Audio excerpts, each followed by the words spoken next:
जनपद जौनपुर के सुजानगंज थाना क्षेत्र के भीलमपुर गांव में इस समय हम मौजूद हैं। बता दें कि 28 तारीख को जनपद जौनपुर के पुलिस लाइन से एक महिला की तस्वीर वायरल होती है और जैसे ही वो तस्वीर वायरल होती है पूरे जनपद जौनपुर में ही नहीं बल्कि तमाम अन्य जनपदों में सोशल मीडिया के माध्यम से वो फ़ोटो वायरल होने लगता है। जैसे ही फ़ोटो वायरल होता है एक दूसरे से बातें होने लगती हैं कि ये महिला आखिर कहाँ की हो सकती है। महिला पानी में जो भीगी रहती है और फ़ोटो वायरल होता है और पुलिस ये दरख्वास्त करती है लोगों से कि इस महिला को जो भी पहचान रहा है वो इसकी शिनाख्त कराए क्योंकि महिला की मौत हो चुकी है। लेकिन उसके दूसरे दिन ये पता चलता है कि जो महिला है वो सुजानगंज थाना क्षेत्र की रहने वाली है और आज हम उनके घर आए हुए हैं, इनकी पति हैं और यहाँ आने के बाद इनकी स्थिति और हालातों के जैसे ही पता चलता है तो एक जो है विचार मन में जो आता है वो आपके सामने भी प्रस्तुत करेंगे। पहले इनके पति से बात करेंगे क्या कुछ घटना थी और कैसे ये मामला होता है। बता दें कि पुलिस के अनुसार बिजली विभाग के जो ठेकेदार हैं उनसे इनकी पत्नी के जो है अवैध संबंध होते हैं और जिसकी वजह से पैसे के लेन देन का मामला आता है और इसी बीच जो है ठेकेदार उनकी हत्या कर देता है। क्या नाम है आपका? अच्छे लाल। कौन सा गांव है आपका? ये भीलमपुर। तो आपकी पत्नी 28 तारीख को कहाँ पर गई थी? गई थी इलाहाबाद दवा लेने के लिए। अच्छा, किसकी? अपनी दवा लेने के लिए या आपकी? नहीं, मेरे दवा लेने के लिए SPS चौहान के यहाँ। मेरे सिर में गांठ है, वो 1.5 साल से दवा चल रहा है और 1.5 साल से दवा चल रहा है, उसी के लिए दवा लेने गई थी। अच्छा, पुलिस ने बताया कि इस बीच जो है आपका एक्सीडेंट हुआ था। एक्सीडेंट भी हुआ है, वो दवा चल रहा था तब तो मैं काम करके सब कुछ चला ले रहा था, ये मतलब मिस्त्री का काम कर रहा था, तब दवा चल रहा था, सब कुछ मतलब चल रहा था।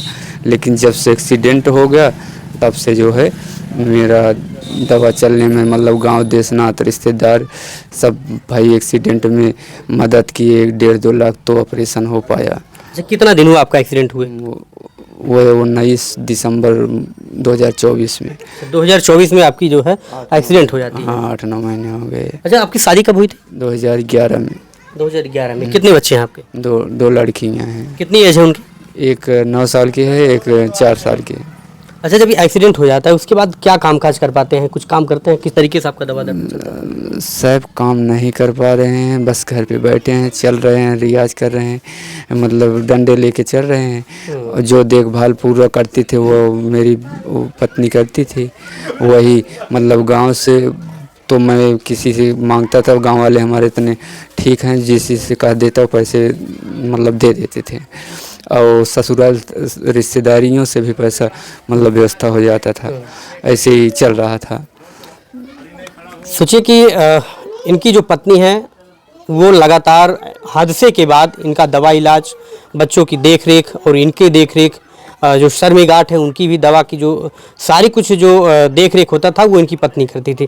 किस तरह का संबंध था आपके और आपकी पत्नी के बीच? संबंध एकदम बढ़िया था, उसमें कोई दरार नहीं था, मतलब एकदम ठीक था, हम दोनों में कोई दिक्कत नहीं थी। अच्छा, ये कब ये सारी चीज़ें आपको सुनने को मिलता है कि आपकी पत्नी के बीच और जो ठेकेदार है उनके बीच कब ये संबंध बढ़ जाता है कि आपसे दूरी बनती है? किस तरीके का संबंध उनसे बनता है? बस यही एक्सीडेंट के 1-2 महीना पहले से यही कुल मतलब धीरे धीरे तब वो पीछे पड़ा हुआ था। अच्छा। हाँ, इस चीज़ की मतलब हमें जो है घर पे जो रह रहा तो शक पाया, बाकी बात करती थी और मेरे जान इसमें नहीं करती थी, मैं जान पूरी तरीके से। अभी आपके सामने इस तरह से कोई मतलब एक्टिविटी नहीं थी कि आप समझ पाए कि किसी संबंध है? वो जब एक्सीडेंट मतलब एक जगह का आदमी हो गया तो धीरे धीरे समझ पाया कि हाँ बातचीत करती हैं।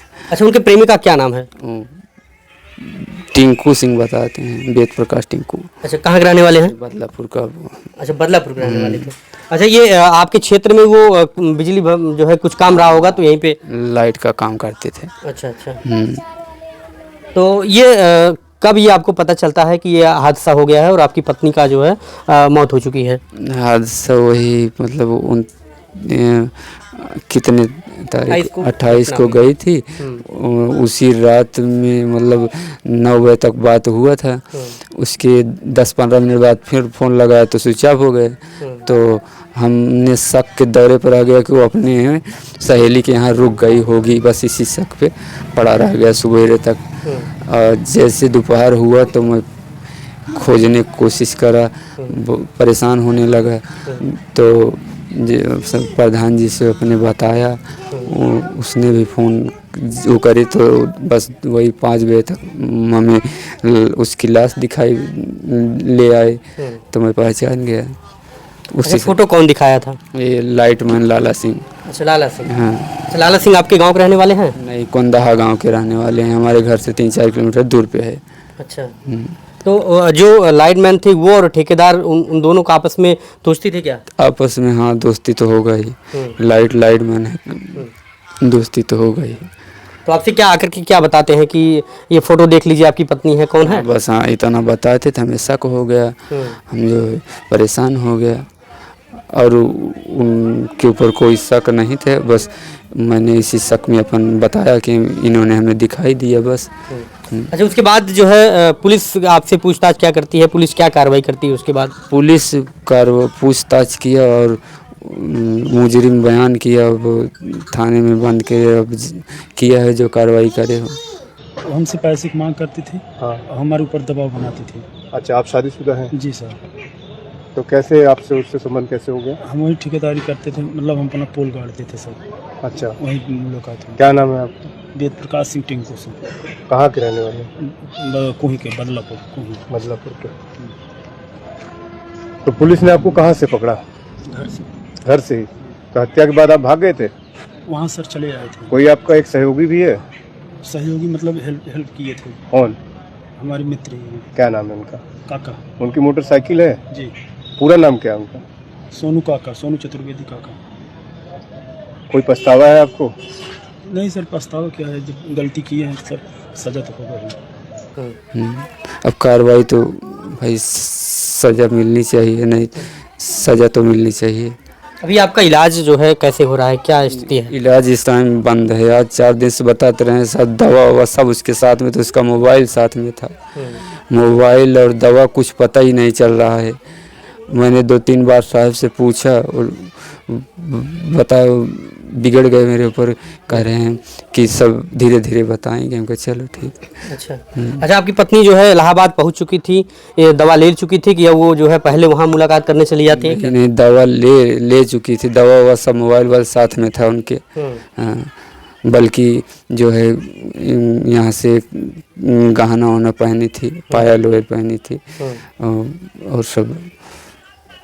अच्छा, पुलिस बताती है अपने तफ्तीश में, जो बयान जो है पुलिस ने लोगों को शेयर किया है, जो खबरें चल रही हैं उसमें ये बताया जा रहा है कि आपकी पत्नी जो है उनसे कई बार जो है पैसा ली चुकी है यूपीआई के माध्यम से, और आपके खाते में पैसा आता था जो थोड़ा थोड़ा आता था। उसके बाद जो है उनसे पीछा छोड़ने के लिए या फिर संबंध हटाने के लिए वो 5 लाख रुपए का डिमांड करती हैं, और जब वो पैसा नहीं दे पाता है तो ये घटना करता है। ठीक, आप ये बातें कहाँ तक सही आप मानते हैं? ये पैसे की डिमांड नहीं करती था। हाँ, माना कि हमारे अकाउंट में पैसा 2-4 बार 2-2 4-4 5-5 करके आया, लेकिन वो पैसे की डिमांड नहीं करती थी इनसे। हाँ। ये जो बड़ी लंबी रकम जो बता रहे हैं 5 लाख रुपए की डिमांड का, ये आप मानते हैं कि आपकी पत्नी ने ये पैसा नहीं मांगा होगा? नहीं साहब, ऐसे हो ही नहीं सकता पैसे वो मांगे। ये सरासर झूठ बोल रहे हैं। तो क्या आप पुलिस से क्या कहना चाहेंगे, ऐसे लोगों को क्या कार्रवाई होनी चाहिए? पुलिस से विनती कर रहे हैं कि भाई सज़ा होनी चाहिए। अब वो तो हत्या कर दिया मार के, हमें 3-4 जान बेसहारा कर दिया। मैं तो वैसे ही अपने पैर पे भी तक खड़ा नहीं हो पाया हूँ। वो अकेले उसको नहीं मारा, उसके साथ 3-4 जान मार दिया। हम लोग बेसहारा हो गए हैं, दवा भी नहीं चल पा रहा। आज 3 दिन से मैंने नहीं दवा खा पा रहे हैं। आपके घर में और कौन कौन है? बस ये 2 लड़कियां हैं छोटी छोटी। बस आपके घर में और कोई पिताजी या भाई और कोई नहीं है। कोई नहीं है? नहीं, अब कोई नहीं है। तो ये इस बीच अच्छा कभी वो आपसे मुलाकात करने के लिए आया हो जो ठेकेदार था, तो कभी? हाँ, मुलाकात वहाँ अस्पताल में गए थे। ये जो है लाडला सिंह लाइटमैन, इनके यहाँ मैं काम किया था, इनसे परिचित थे। मैं तो देखने गए थे। मैं यही सोचा भाई जो है हम हमारे परिचित में हैं, और गांव देश का बहुत आदमी देखने गए थे। सोचिए, जो इस तरह की घटना को कारित करते हैं, जो उनको ये समझ नहीं आता है आप समझिए कि यहाँ पर वो घर पर और अस्पताल में भी आया हुआ था वो व्यक्ति जो ठेकेदार है, सारे कंडीशन से रूबरू था। इनकी जो कंडीशन थी, पैर टूटा हुआ है, चोट लगा हुआ, आप देखें उस ऊपर से इन्होंने ये बताया कि इनका जो है ब्रेन में जो है गांठ है, इस तरीके से बीमार हैं। इनका जो पूरा खर्च था उनकी पत्नी किसी तरीके से मैनेज करती थी। इस बीच हादसा होने के बाद जो है गांव के लोगों के द्वारा और इनके रिश्तेदार, इनके जो ससुराल के लोग हैं, वो इनकी दवा में मदद कर रहे थे। तो ये सारी स्थिति देखने के बाद आप दो बातों का अंदाज़ा लगा सकते हैं। एक बात ये होता है कि कोई भी व्यक्ति जब उसके पति या उसके घर का मुखिया जब वो बेहाल होता है, अपनी स्थिति पर कमज़ोर होता है और उसकी पत्नी उसकी मदद कर रही होती है, तो ऐसे तमाम लोग ऐसे दरिंदे होते हैं जो ये घात लगाकर बैठे रहते हैं कि उसकी मजबूरी का फ़ायदा उठाया जाए। और यही काम ठेकेदार के द्वारा किया गया, टिंकू सिंह के द्वारा किया गया। इनकी पत्नी का जो है मजबूरियों का फ़ायदा उठा करके उसके साथ शोषण करना शुरू कर दिया गया। इस बीच इनकी पत्नी की भी मजबूरी रही, क्योंकि इनका इलाज कराना था, पैसे की आवश्यकता थी, लेन देन, पैसा का लेन देन होता रहा। इस बीच उसने बताया कि पुलिस को बताया कि जो है 5 लाख रुपए की डिमांड की गई, जिसके बाद जब वो पैसे देने में जो है असमर्थता जताई, तो उसके बाद इनकी पत्नी ने उस पर दबाव बनाया। उसके बाद जैसे ही वो इलाहाबाद से निकलती हैं दवा लेने के लिए, वो महाराजगंज के सीधा वो बदलापुर पहुंचती हैं।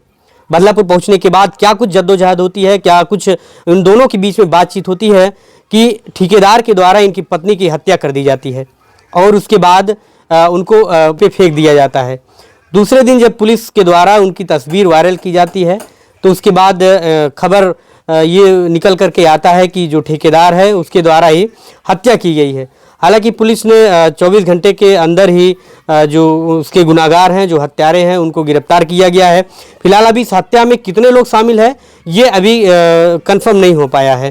तो ये हम कहना चाहेंगे कि किसी भी व्यक्ति की मजबूरी का फ़ायदा उठाना ये कहाँ तक सही हो सकता है। अब आप समझे कि इनके पीछे जो पत्नी थी, इनका सहारा, और आप देखें सामने 2 बच्चे हैं, ये 2 बच्चे हैं, ये 2 बच्चे भी अब अनाथ हो चुके हैं। परिवार में कोई काम करने वाला नहीं है। इनकी पत्नी किसी तरीके से अपना जीवन यापन करती थी, इनके साथ इनकी दवा का भी ख्याल रखती थी, बच्चों का भी ख्याल रखती थी, और इन्होंने बताया कि इनके परिवार में और कोई नहीं है। सोचिए कि किस तरीके से अब ये अपना घर चलाएंगे, अपनी दवा चलाएंगे, क्योंकि बता रहे हैं कि 4 दिन से खाना नहीं खाए हैं या 4 दिन से इनको दवा नहीं मिला है। दवा पत्नी के साथ ही उसी पानी में बह गया होगा या उसी के साथ चला गया, और इनके पास न तो पर्ची वगैरह है, न तो दवा है। अब किस तरीके से इनका इलाज होगा, अब राम भरोसे है। तो तमाम लोगों से हम कहना चाहेंगे कि इस समय इनकी मदद के लिए QR कोड भी जनरेट किया गया है। आप सभी से अनुरोध है कि इनकी मदद करें, क्योंकि अभी काम करने में ये असमर्थ हैं। इनके पैर में चोट लगी है और ब्रेन भी इनका अच्छे तरीके से जो है अभी चल नहीं रहा है, क्योंकि ब्रेन में भी जो है बता रहे हैं कि गांठ है। इस तरीके की समस्याएं हैं इनका। QR कोड आपको दिख रहा होगा स्क्रीन पर। इस QR कोड पर जितने भी आप मदद कर पाएँ, चाहे वो 1 रुपये हो, चाहे वो 100 रुपये हो, 1000 रुपये हो, जो भी चीज़ें हो, आप अगर मदद कर पाएँ तो उनकी मदद ज़रूर कीजिए, क्योंकि अब इनका कोई नहीं है। और तमाम ऐसी खबरों के लिए आप देखते रहे न्यूज़ अब तक। आपके साथ धन्यवाद। ये देखिए, दिनांक 29 अगस्त 2025 को ग्राम करेरे, थाना बदलापुर में पोखरी के पास एक अज्ञात महिला की डेड बॉडी मिली थी। सूचना पे तत्काल जो थाना बदलापुर पुलिस है, वरिष्ठ अधिकारी द्वारा मौका मुआयना भी किया गया था। सबसे मुख्य चैलेंजिंग इसमें यह था कि सबसे पहले महिला की पहचान कराई जाए। इसके लिए हम लोगों ने मीट स्तर पर हमारे व्हाट्सएप ग्रुप बने हुए थे, उसके माध्यम से हमने इस महिला की फोटो को सर्कुलेट किया। इसी क्रम में ग्राम भीलमपुर जो ग्राम प्रधान है, उसने इसकी पहचान की। पहचान के पश्चात तत्काल उसके पति अच्छे लाल गौल द्वारा इसमें अभियोग भी पंजीकृत कराया गया, जो हमने पूरे इलेक्ट्रॉनिक और मैनुअल कार्रवाई के माध्यम से जानकारी प्राप्त की। इसके माध्यम से जानकारी मिली कि एक वेद प्रकाश सिंह और टिंकू सिंह है, ये बिजली विभाग में प्राइवेटली ठेकेदार है और इस महिला से पिछले 1.5-2 वर्षों से संपर्क में आया था। संबंध के एवज में ये उससे पैसे भी देता था। महिला द्वारा घटना वाले दिन इसके पास ये महिला गई थी और उसके साथ रहने के लिए जिद कर रही थी। नहीं रहने के एवज में उसने 5 लाख रुपये की मांग की थी। ये अभियुक्त द्वारा अवगत कराया गया है। इसी परेशानी में, इसी गुस्से में उसने इस पूरी घटना को कारित किया। वेद प्रकाश सिंह ने उसने ईंट से उसके सर पे वार किया तथा गले पे भी वार किया था। बाद में पानी में उसने डुबाया भी था। इस पूरी घटना का अनावरण हुआ है और इसमें जो अभियुक्त है उसे गिरफ्तार कर रिमांड के लिए मान्य न्यायालय दिया जाएगा। सहयोगी की बात सामने आ रही है। इसमें जो अभियुक्त है ये तो एक ही है, अभी जो नाम आया है वेद प्रकाश सिंह का, बॉडी डिस्पोजल में अभी हम लोग इस पे काम कर रहे हैं। हो सकता है कि इसका कोई साथी भी रहा हो, उसकी जानकारी की जा रही है। जैसे ही इसमें कोई इनपुट मिलेगा तो निश्चित रूप से उसके प्रति कार्रवाई करेंगे। जो अभियुक्त है उसकी पत्नी का कोई रिएक्शन नहीं आया इस मामले में? देखिए, वो भी शादीशुदा है। अभी उसके तरफ से कोई ऐसा इन्फॉर्मेशन उसकी परिवार वालों की तरफ से नहीं है, क्योंकि पूर्व से ही संबंध में था मृतका से, और वो गांव वाले भी काफ़ी हद तक इस चीज़ को जानते थे जहाँ की वो मृतका थी। तो इस रूप में मतलब उसके परिवार वालों की तरफ से अभी तक कोई इस तरह का, जो अभियुक्त का परिवार है उसकी तरफ से कोई